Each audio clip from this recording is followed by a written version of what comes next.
검사 게시판 글 때문에 저한테 한 소리 하시고 저는 이분이 화가 났다는 걸 모르고 최규일 검사장님도 오라버니를 땡기고 있었더니 정전실 차장님이 임검사 오라버니라고 하지 말게 하고 고함을 지르셔서 왜 저러시나. 자, 지금까지는 그 휘슬스토리 흉내를 살짝 내면서 좀 진지한 이야기를 했거든요. 근데 이제부터는 진짜 본격적으로 그냥 궁금한 이야기, 두 분께 듣고 싶은 이야기들을 여쭤볼게요. 가장 먼저 이제 제가 많은 분들한테 들은 질문은 뭐였냐면은 저분들은 어쩌다가 저런 멘탈을 갖게 되었을까? 아니요, 그렇지 않고요. 절대로 이 멘탈이 저는 튼튼하지 않고요. 그래서 임은정 검사한테 야단을 맞을 때도 있어요. 언니가 그런 책을 쓰고도 지금 그렇게 부서질 듯이 하면 안 되지. 근데 일단 어떤 일이 있으면 제가 지금은 공소시효가 끝나서 뭐 연락도 안 받고 끝난 것 같은데 공직선거법 위반으로 이제 윤석열 전 검찰총장이 대통령으로 취임한 직후에 네. 공직선거법 위반으로 고발됐다는 통지가 경찰청으로부터 왔더니 제가 그때 정말 심장이 땅에 떨어지는 것 같더라고요. 통지한다. 이제 불려가서 고생하고 변호사는 그 유죄 판결을 받으면은 변호사 직무를 할 수가 없거든요. 네. 그리고 이제 막 우리 집 식구들 다 손가락 빨고 막 이런 후회 그때. 많이 후회가 되더라고요. 너무 까불었나? 이러면서, 지금 투항해도, 지금 투항해도 봐줄 것 같지가 않으니까. 너무 까불어서 이제 지금 슬쩍 백기를 들어도 봐주지 않을 것 같으니까 뭐 어쩔 수 없겠군 했는데, 그래서 뭐 튼튼하진 않습니다. 올해 뭐 누가 뭐 동요하지 않을 수 있겠어요. 근데, 공익제보 하시는 분들이 다 그런 마인드가 조금은 있지 않나 싶은데, 그러니까 자기보다 앞서 길을 걸어간 사람, 나보다 더 고통받는 사람을 보면 저 사람도 견디는데 하는 그게 있잖아요. 그리고 우리 사회란 것이 이렇게 놔둔다고 그 자리에 머물러 있는 게 아니라 우리가 계속 밀지 않으면 이렇게 하방으로 떨어지는, 타락하는, 나는 그 사람들을 바라보고 있지 않고 인식하지 않았는데 많은 사람들이 어떤 사람은 깔리면서 어떤 사람들은 지금 힘겹게 뭐 버티고 있구나. 근데 나는 아무것도 안 하고 너무 혜택을 많이 받은 것 같다라는 생각을 한 것이고, 그리고 돌에 깔린 사람, 그리고 떠받치고 있는 사람 중에 제가 가장 가까이서 목격할 수 있는 사람이 임은정 검사잖아요. 감히 저 사람 앞에서 내가 힘들고 아프다고 할 수 있을까? 힘들다. 그런 걸 생각하는 거죠. 검사님. 저는 딴 데서도 좀 말씀드리지만 저는 갑자기 막 이렇게 나선 게 아니고요. 네. 단계를 밟았잖아요. 할까 말까 고민한 세월이 11년이었고 12년째 들어와서 안전하게 말하자. 인사만 살짝 포기하면 되니까 검사 게시판에 글쓰기 투쟁으로서 했고, 글 쓰면서 불려다닌 것으로도 너무 고통스러웠고, 근데 그렇게 하면서 이제 열이 받는다고 하죠.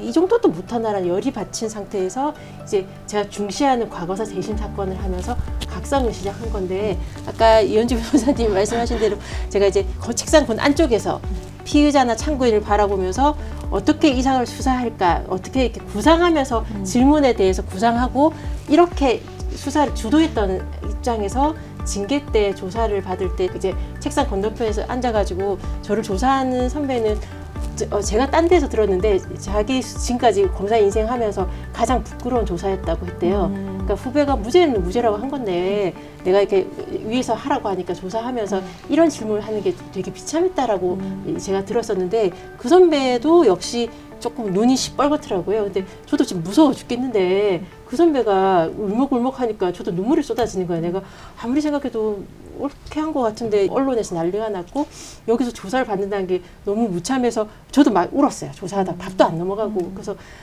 저 아는 선배니까 임검사 저기 죽이라도 먹어 해서 동원 참치죽 전자레인지 돌려서 갖다 주던데 근데 그거 안 넘어가요 선배님 하면서 했는데, 역시 아까대로 있잖아요.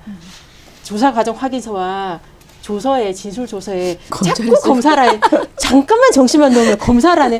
선배님 다시 출력해 주세요. 또 그랬어요, 선배니까. 정신이 너무 없으니까.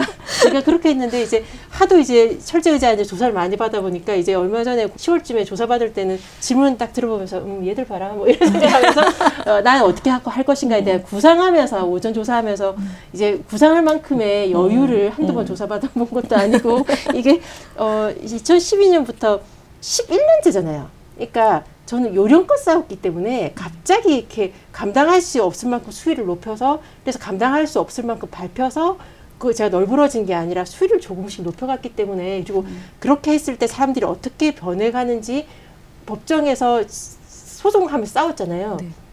그래서 그 동료들이 어떻게 돌아서면 거짓말을 하는지 이런 것에 대해서 제가 계속 보호한 게 있기 때문에 그것을 보면서 저도 스스로 계속 그럼 나는 앞으로 어떻게 싸울 것인가 해서 작전 계획을 변경하면서 싸웠거든요. 그리고 무엇보다 정말 행복한 건 다른 내부 고발자와는 달리 저는 조금만 해도 사람들이 많이 주목해 주니까 함께 해주시는 분들이 너무 많고 그리고 처음에는 정말 무서웠을 때는 정말 고독감, 외로움, 고립감이 너무 심해서 다 사람들이 저를 욕하는 것 같아서 고개 들 힘도 없다라는 생각이 들었는데 언젠가 한번 죽을 힘을 다해서 고개를 들어보니까 저를 함께 하시는 분들이 너무 많이 눈에 들어오기 시작하면서 자신감이 생겨서 정말 더 많은 사람이 나와 함께 한다.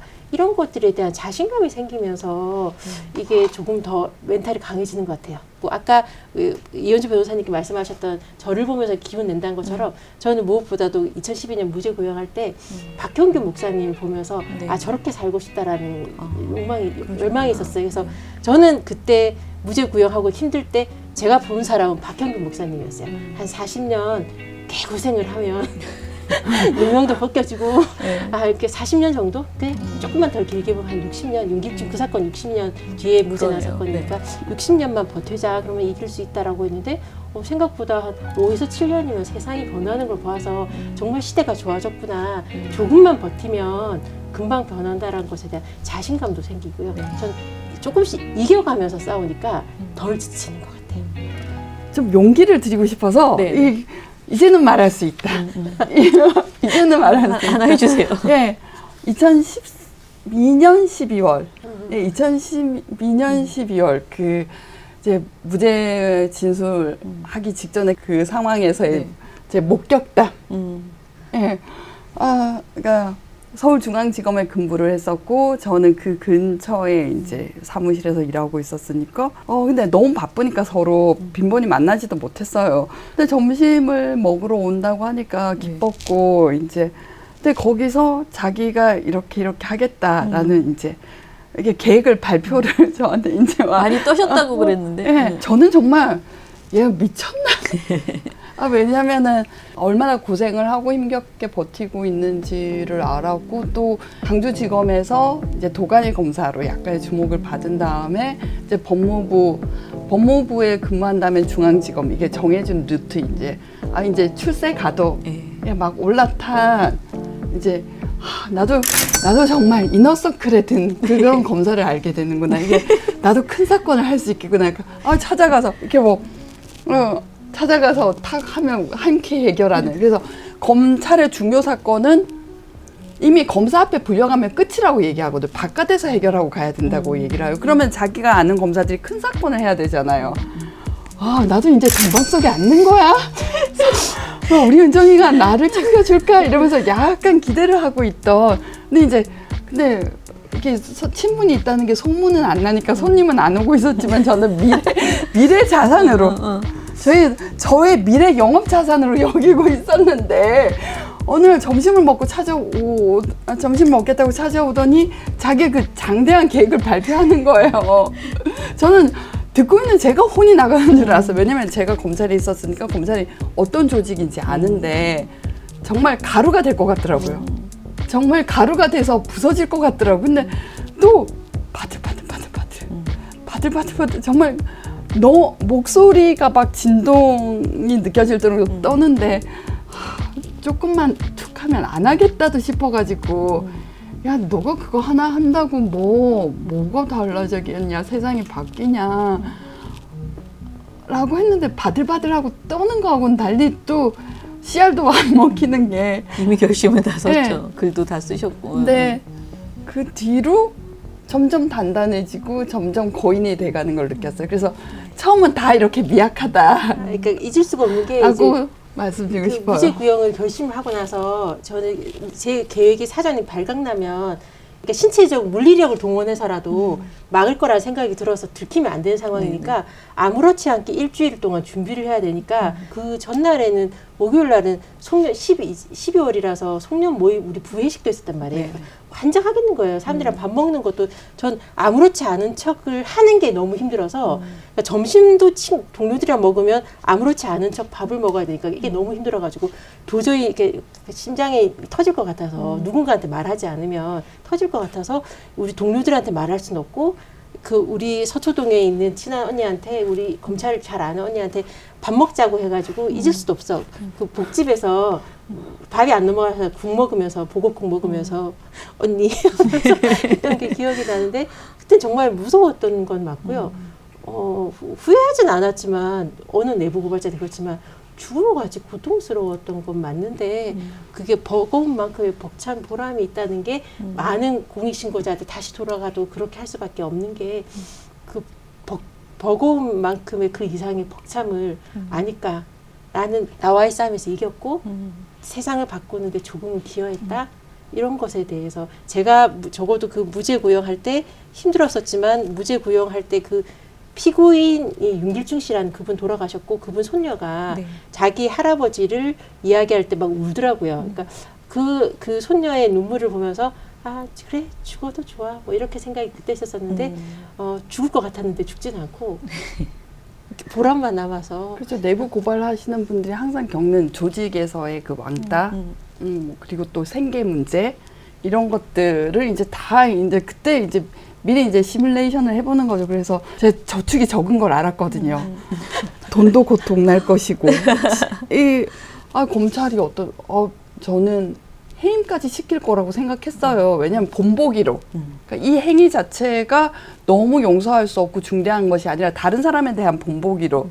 그때 저한테 그 약간 돈을 주려고 하는 거예요. 이제 월급도 끊기고 소송 변호사에서 저는 그럼 큰일 나거든요. 그러니까 변호사비를 안 받겠다고 제 소송, 징계치소 소송이든 뭐 이런저런 소송에 돈을 공익소송이라고 안 받겠다고 하는 변호사님들한테도 제가 양해를 구하는 게 난 내 계좌를 언제나 압수수색 당할 수 있잖아요. 그러니까 변호사한테 검사가 무료로 변론을 받았다 이렇게 되면 무슨 소리가 날지 몰라서 저는 변호사비도 현금으로 주면 나중에 입증에 문제가 생길 수 있으니까 계좌로 두겠다고. 근데 그 마음이 너무 고맙더라고요. 이런 친구들 내 마음 하나 알아주는 당시 남자친구인 현 남편 내 친한 친구 정말 이렇게 그때 겁이 났을 때 말할 수 있는 친구잖아요. 그리고 무죄 구형하고 도망갔을 때 제가 울고 있을 때 저를 어깨를 도닥여줬던 대학 친구 이런 친구들 한두 명만 있으면 사라지잖아요. 숨이 쉬어지거든요. 그렇다 보면은 이제 함께하는 친구들이 조금 더 눈에 들어오고 그러면 하루하루 견뎌지면서 그리고 견디어지는 게 하루하루 이겨가는 거라서 참 좋더라고요. 아, 또 아무튼 중간중간 약간 눈물 나려고 하는 듣다가 보면 그런 순간이 있습니다. 그 제가 다음 질문으로 했던 게 이현주가 보는 이문정은, 이문정이 보는 이현주는 이거였어요. 밝고 사랑스러운 사람이다. 예. 그래서 주위 사람을 행복하게 만들어주는 행복하고 같이 이렇게 그 자신의 그 에너지를 아낌없이 나눠주고 그런 놀라운 사람이지만 사랑스러운 사람. 이게 우리가 막 위대한 사람 그러면 굉장히 거리감을 느낄 수 있잖아요. 근데 존경할 만한 사람이지만 또 놀랍도록 친밀한 사람, 친밀하고 사랑스러운 사람이라고 저도 말하고 싶어요. 그러니까 저는 이현주 변호사님한테 늘 미안한 게 연수원 때 같은 반, 같은 조. 그래서 연수원 때도 비슷한 게 같은 동네에 살았고요. 출퇴근 같이 했었고 인천지검 1년에서도 거의 같은 동네에 살았어요. 그렇게 했는데 이 언니가 1년 동안 뭐 검사장이 찝쩍거리고 별의별 봉변을 당하고 같이 고민을 했지만 제가 크게 도움이 되지는 못했잖아요. 그러니까 늘 미안한 언니. 그렇게 했는데 제가 그런 일이 있을 때 모든 걸 우리 검찰을 알 만큼 알고 그런데도 저를 갖다가 말리지도 않고 제가 그런 일이 있을 때 같이 이야기해 줄 말에 토로할 수 있는 사람 내 편이 되어줄 수 있는 사람 그리고 제가 뭐 어찌 보면 우리 회사에서도 제가 저를 밟아대는 사람이 저를 부러워할 때가 있어요. 넌 나가면 국회의원 할 수 있잖아. 유명하잖아. 네 편 많잖아라고 발바대면서 저를 부러워하는 사람들이 있어요. 근데 그 시기할 수 있거든요. 어디 저 고생스러운 만큼의 주목도인데 그 주목도만 그 버거움과 고단함은 모르겠고 그 유명한 것만 부러워하는 사람들이 있어요. 근데 이현주 변호사님은 저한테 고인이라는 식의 너무 말까지 할 만큼 그게 시기 질투가 아니라 축복해 주더라고요. 그게 참 고맙고 행복했어요. 그러니까 저를 이렇게 알아주는 사람 중에 정말 전 크게 도움이 안 됐는데 고마운 사람이자 감사한 사람이자 저와 함께한 사람. 이문영 검사님 그 톡톡 나오는 유머는 유머집에서 배우는 거냐고 물어보는 분 있었어요. 그 유머집에서도 못 배우죠. 어디에서 나오는 거냐고 굉장히 유머를 많이. 저는 사실 별로 많이 못 뵀는데 친하신 분들은 다 이문영 검사님의 유머에 대해서 굉장히 감탄하시더라고요. 생존 기술이라고. 생존 기술이에요. 맞아. 언변이 워낙 좋고 말을 유려하게 하니까 그 인천지검에 있을 때 너무 다들 좋아했어요. 술자리가 재미없으면 우리 은정이한테 연락해봐라. 그리고 이제 부장검사님한테도 오빠 여동생 이렇게 하면 최규일 그 국회의원 그분한테도 술자리에 중앙지검에 있을 때 검사장님이셨는데 술자리에서 그런 분들이 좋아하는 말들이 있으니까 제가 오라버니 한번 했더니 우리 최규일 검사장님이 너무 기뻐하시는데 지금 국회의원의 정점식 차장님이 시뻘겋게 그 전에 검사 게시판 댓글로 그 검사 게시판 글 때문에 저한테 한 소리 하시고 저는 이분이 화가 났다는 걸 모르고 최규일 검사장님한테 오라버니를 땡기고 있었더니 정전식 차장님이 임 검사 오라버니라고 하지 말게 하고 고함을 지르셔서 왜 저러시나 최규일 검사장님 가만히 있는데 그런데 그 정전식 그분이 국회의원 하게 돼 있었어요. 근데 제가 술자리에서는 약간 위험할 수도 있지만 저분이 뭘 좋아하는지 필링 느낌이 있기 때문에 좋아하는 것도 밤에 피는 장미였다라고 장미는 아닌데 밤이니까 장미로 언뜻 보면 보이고 그래서 한때 사랑받았다라고 자고 그렇죠. 또 자기가 너무 검사 2,000명인 내가 난데 남의 기분을 살핀다거나 이렇게 주파수를 맞춘다거나 이런 노력을 별로 안 해요. 남의 기분, 남의 욕구 이런 건 하나도 중요하지 않아요. 역시 또 누가 떠오르시죠? 그런 사람들이 보통인데 이게 분위기를 읽고 이렇게 맞춰주고 이게 독보적이 정말 독보적. 그 길로 계속 갔으면 지금 검찰총장 하고 있었다고 생각합니다. 저는. 근데 삐딱선을 타가지고. 너무 재밌다. EQ가 높으셔서 그러셨을 거예요. 네. 그러면은 정말 그 좋은 제가 보기에는 가장 양심의 소리에 귀 기울이는 분들인 것 같아요. 두 분 다. 그래서 정말 나답게 살려고 노력하시는 분. 그런 두 분을 모시고 오늘 즐거운 얘기를 들어봤습니다. 뭐 좀 더 풀고 싶은 얘기 있으세요? 마지막으로 나 이 얘기 안 하고 가면 오늘 화병 날 것 같아 이런 거 없으세요? 저는 딴 데 가서 좀 그런 말씀을 드리는데 검찰 개혁에 일반 시민들이 어떻게 할 수 있느냐, 네. 어떻게 내가 검찰 개혁 위해서 기여를 할 수 있을까라고 내가 할 수 있는 것에 대해 물어보시는 분들인데 제가 그런 말씀을 많이 다 드려요. 저기 제 책에 검사들이 이제 실명을 많이 부르잖아요. 네. 예전에는 검사들이 실명을 안 쓰고 검찰 관계자로 검찰이 누구를 기소했고 뭐 이런 식으로 말하지만 그 검찰이라고 일반화시키지 말고 그 행위를 했던 사냥개의 역할을 했던 그 검사의 개인의 이름을 불러라. 그래야지만 검사들이 익명성 뒤에 숨어서 조직이 시키는 대로 하는 게 아니라 나의 이름의 무게, 나의 책임의 무게를 알게 될 것이다. 그것이 네. 검사들을 깨우는 도구가 될 수 있다라고 했는데 검사들 이름을 불러주시고 그리고 우리가 세상을 오늘도 바꾸고 있고 하루하루 견뎌나가면서 세상을 바꾸고 이기고 있다는 것에 대해서 자부심을 느껴주셨으면 그리고 검찰이 얼마나 무도하고 무능한지 이런 것은 온 국민들이 지금 보고 계시니까 검찰 제국의 몰락을 함께 지켜보면서 새로운 검찰, 바로 설 검찰, 그 이름 그대로 있지 않을지 모르겠지만 그것을 우리 주권자 여러분들이 어떻게 검찰을 바꿀 것인지 좀 이제부터는 고민을 해주셨으면 얼마 안 남았거든요. 네. 그러니까 그런 것에 대해서 좀 기쁘게 같이 검찰의 몰락을 맞아주셨으면 싶습니다. 그러면은 오늘 방송 이것으로 마칠게요. 2023 시스토리 사실 되게 오랫동안 올해 지금 3월부터 시작을 해서요. 막 여러 가지 주제로 뭐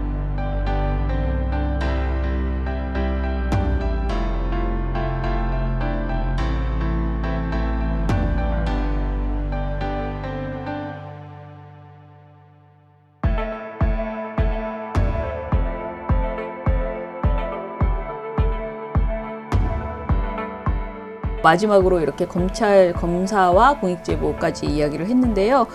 이제부터 조금 더 고민해서 내년 2024년에는 어떤 그 호루라기 재단의 유튜브가 되어야지 더 재미있고 풍성할까, 또는 얼마나 더 공익제보자들에 대해서 시민들이 더 많이 이해하고 옹호할 수 있도록 우리가 도움을 드릴 수 있을까, 이런 고민을 하면서 준비해 보도록 하겠습니다.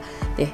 2024년 다시 새로운 유튜브 콘텐츠로 찾아뵙도록 하고요. 그때까지 안녕. 안녕히 계세요. 감사합니다. 수고하셨습니다.